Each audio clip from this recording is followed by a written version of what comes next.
मधली शेवटची कृती आहे जी तुम्हाला घरी जाऊन मुलांकडून करून घ्यायची आहे.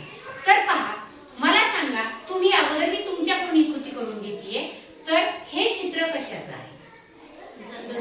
बरोबर आहे, जत्राचे. आता या चित्रामध्ये काय काय दिसतंय बरं?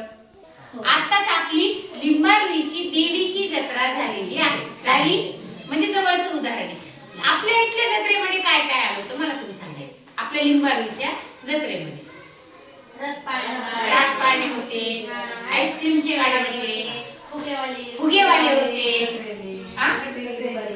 म्हणजे स्टेशनरी बांगड्यावाले, सगळ्या खाऊच्या दुकानं होत्या, कपड्याच्या दुकानं होत्या, भांड्याच्या दुकानं होत्या, बांगड्यावाले होते, साड्यावाले होते, खाऊवाले होते, कदाचित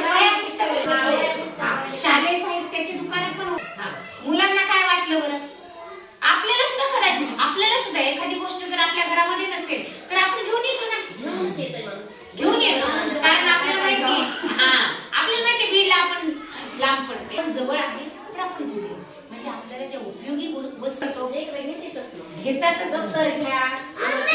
आवश्यक आहे ते पण तुम्ही खरेदी करता, बरोबर आहे. म्हणजे जत्रा जेव्हा आपण पाहिली तेव्हा आपल्यालाही वाटतं आपल्या संसारातील वस्तू आपण घ्याव्यात. मुलांना काय वाटतं? त्यांना जे आवश्यक आहे ते मम्मीने मला घ्यावं असं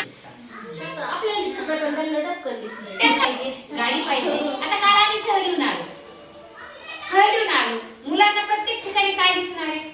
त्यांना पोळपाट लाटणं दिसेल का? त्यांना पिठाचा डब्बा दिसेल का? त्यांना काय दिसणार आहे? त्यांना खेळण्याचं साहित्य दिसणार आहे, त्यांना पेन दिसणार आहे, त्यांना खायची एखादी वस्तू दिसणार आहे, बरोबर आहे. म्हणजे तसं असतं. आणि आता मला सांगा, मग या जत्रेमध्ये जसं आपल्या लिंबारुईच्या जत्रेमध्ये पटापट सांगायचं काय काय दिसतं?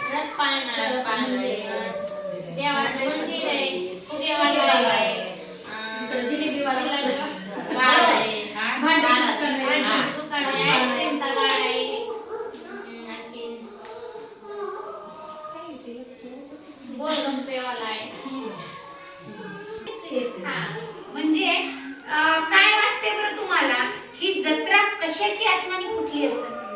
कुठली का असना, कुठली असू शकते, कशाची असेल? देवी. बघा, काही क्षण आपण पण विचार केला, मी विचारल्यानंतर जत्रा कशाची, म्हणजे तुम्ही विचार केला आणि चित्र बघितलं की याच्यात काही सापडते का, की जत्रा कशाची मॅडम विचारले म्हणजे तुम्हाला कळलं. म्हणजे असंच मुलांचं असतं, म्हणजे ते निरीक्षण करतात. आपण विचारलेल्या प्रश्नाचं उत्तर शोधण्यासाठी ते निरीक्षण करतात, सापडतात. आपल्याला त्या संदर्भात ते देवीची जत्रा झाली. तुम्हीच सांगितलं मला, म्हणजे मी तर नवीन होते, मला काहीच माहित नव्हतं. तुम्ही सांगितलं मला देवीची लिंबारुईची जत्रा होती. म्हणजे आता तुम्ही काय करायचं, पहिलीच्या विद्यार्थ्यांना मी तुम्हाला आज एक असं चित्र दिले, प्रत्येकाला एक दिले. तुम्ही घरी गेल्यानंतर त्या चित्राला असंच दाखवायचं, असंच मुलांना दाखवायचं. या चित्राविषयी बोल म्हणायचं, काय बोलायचं तर असंच तुम्ही विचारायचं मुलांना, का बोलतं करण्याचं. फक्त बोलू दे.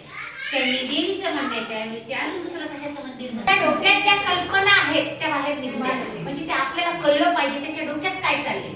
आणि मग त्याला विचारा, त्याला जे पण बोलायचे ते बोलू दे,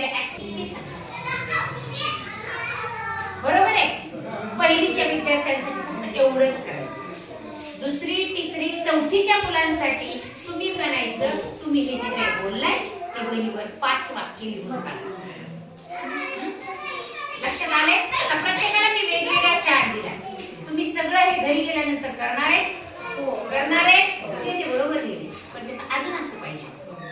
ठीक आहे.